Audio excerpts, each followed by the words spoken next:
So, military people and the Israeli military are starting to protest Netanyahu's judicial reform, allowing a simple majority to overrule the Supreme Courts. Related security news, dozens of Israeli Air Force reservists announced their intention to skip out on one training day later this week in protest against the government's planned judicial reforms.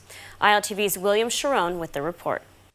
Israeli Air Force reservists in a fighter jet squadron on Sunday announced they would boycott a planned training day and protest against the government's planned judicial reforms. 37 out of 40 pilots from the F-15 squad said they would not show up and instead devote their time to dialogue and reflection for the sake of democracy and national unity. However, the squadron said they would suspend their one-day protest if the need arose to carry out actual military operations. The latest reserve protest signals a worrisome development in the IDF, as the organization is meant to maintain an apolitical stance, promoting Israel's opposition leaders to condemn the move.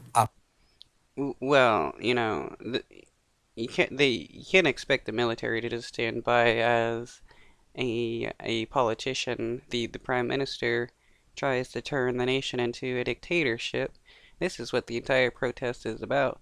And, well, yeah, military is supposed to be apolitical, but when push comes to shove, fighting against tyranny is the highest priority and the only way to keep a nation safe. Opposition leader Yair Lapid and former defense minister and National Unity Party leader Benny Gantz both made statements opposing the military reservist threats to refuse service over government legislations. Lapid told Channel 12 News that while he sympathized with the protests, it would harm Israel's ability to defend itself, while Gantz called on its reservists to continue to serve and show up no matter what.